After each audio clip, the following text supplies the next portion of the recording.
500,000 ticket requests. One player. One season. Not for a Grand Slam. Not for a world number one. For a 21-year-old from Manila who lost in the semifinals. Stay with me. Because by the end of this, you'll understand why losing was the loudest thing she's ever done. It's 2:17 in the morning in the Philippines. Not midnight. Not late. 2:17 am the specific, cruel hour when the rest of the world is asleep and you're alone on a cold gymnasium floor, back against the wall, earbuds in, watching match tape on a cracked phone screen. That's where Alex Eala is when no cameras are pointed at her. Not in a gleaming training center. Not surrounded by a coaching staff. Just her. The footage. The silence. And the absolute refusal to let a single detail slip past. She had already watched tomorrow's opponent twice before breakfast. No one asked her to. No one will ever know she did it. That's who we're talking about. Born in 2003. Manila, a country that has never not once produced a WTA top 100 player. That is not a knock. That is the mountain she was born at the foot of. No infrastructure built for this. No system designed to find her. No blueprint to follow, because nobody from her country had ever needed one. She moved to Spain at 12 to train at the Rafa Nadal Academy, not as a tourist, not for a summer camp photo opportunity, but as a student who packed a bag and left everything she knew because staying meant a ceiling she could already feel pressing down on her. 12 years old, an ocean away from home, learning a sport in a language that wasn't hers, on clay that didn't exist back in Manila. She won Roland Garros girls doubles. Then the US Open juniors singles. She was the best junior tennis player in the world. 16, 17 years old, and already the best at something most people her age were still figuring out how to talk to. And then came the part nobody films. The part that doesn't make it into highlight reels because there's nothing to highlight, just grind. The challenger circuits. The red-eye flights between cities nobody makes documentaries about. The hotel rooms that all look the same. The matches played in front of 40 people who came for the air conditioning, not for her. She beat Madison Keys, a former Grand Slam champion, before most people knew her name. She beat Alina Svitolina, once ranked inside the top 3, on a Tuesday, in a stadium that was 30% full. Think about that for a second. The biggest wins of her young career, and the world wasn't even watching. By spring of her breakout run, she was inside the top 50, a number no Filipino player, man or woman, had ever stood next to. And she was about to walk onto Wimbledon grass carrying something no Filipino player had ever held. A seeding. Not a wild card. Not a courtesy invite. A seeding, the tournament's way of telling the entire tennis world, this player belongs on this list, ranked among the best, by right and not by favor. June, Birmingham, England, a WTA warm-up event. Below the radar. Small crowds, smaller stakes, the kind of tournament tennis insiders watch and casual fans scroll past. Nobody told Eala that. She moves through the draw like someone who has been waiting, specifically, for this surface grass. Fast, unforgiving. The surface that punishes hesitation. And she wins. She lifts the title. Her first one on tour. But the real moment doesn't happen on the court. Mid-changeover, it starts raining. A ball kid is standing next to her, getting soaked. Too young or too nervous to move without permission. Eala, without looking at a single camera, without checking if anyone's filming, slides over and shares her umbrella. Goes right back to studying her racket strings like nothing happened. Someone in the crowd catches it on a shaky phone. That clip gets shared hundreds of thousands of times within 2 days. Because fans aren't only watching for winners, they're watching for the people they want to win. Birmingham didn't make her famous. It revealed she already was, the public just hadn't caught up yet. Then comes Berlin. A WTA 500. Top 20 players. Real prize money. Real television coverage. And Alex Eala gets in on a wildcard, tennis's polite way of saying, "We like you." The rankings aren't quite there yet, but we're not waiting to find out. The tournament posts her arrival on social media. A routine promotional post. The kind that usually gets a few hundred likes and disappears into the feed. It gets tens of thousands of likes before she hits a single ball. Streaming numbers spike.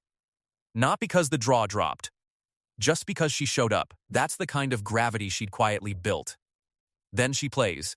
Round 1 clinical, no wasted motion, no signs of nerves. Round 2 she closes it out in just over an hour. Round 3, she beats a top 40 player in 3 sets and doesn't look tired walking off.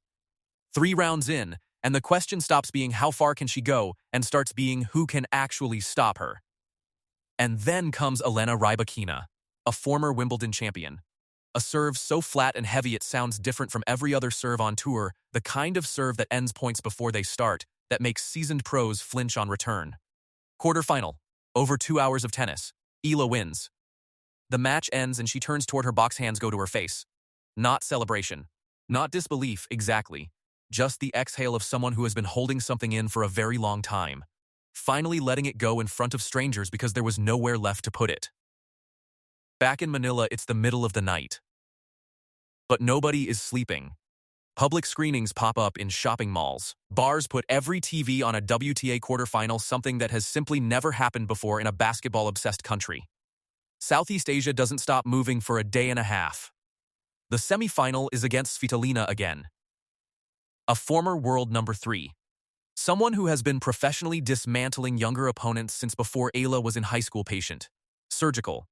Allergic to giving away free points. Svitolina slows the match down, makes you play her game before you even realize it's happened, drags rallies into territory where experience matters more than talent. Eala loses. 2 sets. Competitive throughout, never blown off the court, never out of rhythm, just the honest reality of where the ceiling currently sits, and exactly how close she is to breaking through it. Press conference after. She doesn't deflect. Doesn't perform gratitude for the cameras the way some athletes do when they've lost and need to say the right things. She says she learned exactly what she needed to learn, and she says it the way people say it when they actually mean it, not when they're filling airtime. She came to Berlin as a wild card, an afterthought on the entry list. She left as something else entirely. A name tournament directors now build promotional posts around. A name broadcasters now plan coverage around. Ticket demand for the rest of the grass court season surges specifically around events where Eala is entered. Box office data ties directly to her name on a draw sheet. A ticketing platform spokesperson notes that a single mid-tier WTA player is generating pre-registration numbers usually reserved for Grand Slams. 500,000 requests. For a player who lost in the semis. She lost. And it made her more famous. Because she lost the way contenders lose, not the way pretenders do. She took sets off former Grand Slam champions. She made a Wimbledon champion work for over 2 hours just to get past her. The bracket said semi-finalist. The sport said something else entirely. In the Philippines, tennis was background noise. Basketball is the national religion, the sport played on every street corner, broadcast on every channel, woven into the culture from childhood. Boxing gave them Manny Pacquiao, which is to say, a myth that wore trunks, a national symbol bigger than the sport itself. Tennis was something rich kids played in private clubs, a sport with no public courts, no grassroots pipeline, no reason for an ordinary family to believe it led anywhere. Now there are 8-year-olds in Manila holding rackets who didn't know what a WTA ranking was 6 months ago. Parents are signing kids up for lessons at clubs that used to sit half empty. That's what happens when a country that has been told implicitly, for decades, that it doesn't produce this kind of athlete, suddenly sees one. Not on a feel-good segment buried at the end of a news broadcast. Not as a novelty story. As a seed at Wimbledon. As a quarterfinalist who made a Grand Slam champion sweat for every single point. Every country has a version of this feeling the moment the ceiling you didn't even know you believed in quietly gets removed. And suddenly the next generation doesn't know it was ever there. That feeling has no passport requirements. She is 21 years old, inside the world's elite, and still climbing. A first Grand Slam quarterfinal given her seeding, her form on grass, and the trajectory she's been on isn't a projection anymore. It's a timetable. When it happens, there will be no arena in Manila large enough to hold the celebration. The 500,000 ticket requests from this season will feel like a quiet Tuesday by comparison. Think about the path for a second. Most players who reach this level come from countries with decades of tennis infrastructure, already built academies on every corner. Federations funneling money into juniors, a culture that already understands what a ranking points table even means.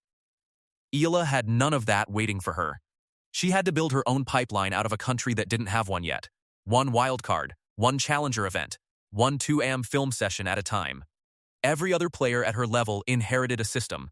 She is, in real time, building the system behind her for the 8-year-olds who are now picking up rackets because of her. That's the part that gets lost in highlight clips and ranking updates. It's easy to talk about seedings and ticket numbers. It's harder to talk about what it costs to be the first, the loneliness of it, the absence of anyone who's walked the exact path before you, the pressure of knowing that if you stumble, the next kid from Manila might wait another generation for someone else to try. She doesn't talk about that pressure publicly. She just keeps showing up at 2 a.m. with her earbuds in. And she'll already be somewhere else, earbuds in, watching tomorrow's opponent, before anyone even thought to ask how she felt about it. One question, and I want your actual prediction, not a safe answer. Does Eala win a WTA 500 title before this season ends? Or is a Grand Slam quarterfinal the next real landmark? Comment below, because when this name is everywhere, and it will be, you'll want proof you knew first.